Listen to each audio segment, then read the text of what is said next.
Welcome to அம்மாஸ் daily சமையல். இன்றைக்கி நம்ம ஹோட்டலில் தான் கீ ரோஸ்ட் சாப்பிட்ணுன்னு இல்லை, வீட்லேயே எவ்வளோ சூப்பராக கீ ரோஸ்ட் பண்ணலான்னு பார்க்கலாம். அதுக்கு ஃபஸ்ட்டு நம்ம 2 பேருக்கு கீ ரோஸ்ட் ஒரு 2 தோசை போடுற மாதிரி பார்த்துக்கலாம். ஒரு 4 கரண்டி மாவு எடுத்துக்கோங்க. இட்லி மாவு எடுத்துகிட்டு அதில் கொஞ்சோண்டு ஒரு 1.5 கரண்டி ரவையை கலந்துக்கோங்க. தோசை கன்சிஸ்டன்சி வர அளவுக்கு கொஞ்சம் தண்ணி ஊற்றிக்கோங்க.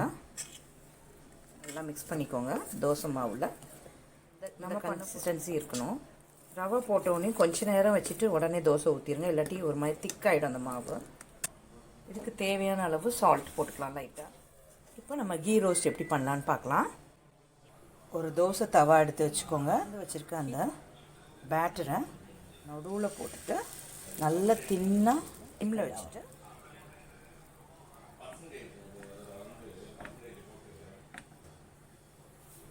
ஊற்றிட்டு 1 டீஸ்பூன் கீ நல்லா போட்டுருங்க. போட்டுட்டு வெயிட் பண்ணுங்கள். கீ ரோஸ்ட்டுக்கு 2 பக்கமும் நம்ம திருப்பி போடக்கூடாது, ஒரு சைடு தான் வேகணும். நல்லா ப்ரௌன் ஆகிற வரைக்கும் வெயிட் பண்ணி வேக வைங்க. அந்த பேட்டர் கன்சிஸ்டன்சி தான் முக்கியம். ரவை திக்கன் ஆகாமல் உடனே ஊற்றிடுங்க. திக்கன் ஆகிடுச்சுன்னா கொஞ்சம் தண்ணி ஆட் பண்ணி ஊற்றிக்க வேண்டியதான். எவ்வளோ தின்னாக ஊற்ற முடியுமோ அவ்வளோ தின்னாக ஊற்றிக்கோங்க.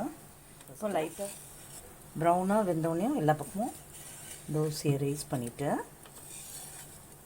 நல்லா ப்ரௌனாக வெந்துடுச்சு. ஒரு சிசர்ஸ் எடுத்து சென்டர் வரைக்கும் கட் பண்ணணும். கட் பண்ணும்போது சிம்மில் வச்சுக்கோங்க.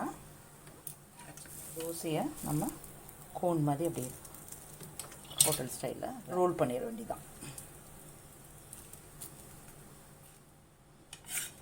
கீ ரோஸ்ட் ஹோட்டல் ஸ்டைலில் ரெடி. உங்களுக்கு இந்த வீடியோ பிடிச்சிருந்துன்னா என்னுடைய சேனலை லைக் பண்ணுங்கள், கமெண்ட் பண்ணுங்கள், சப்ஸ்கிரைப் பண்ணுங்கள், ஷேர் பண்ணுங்கள்.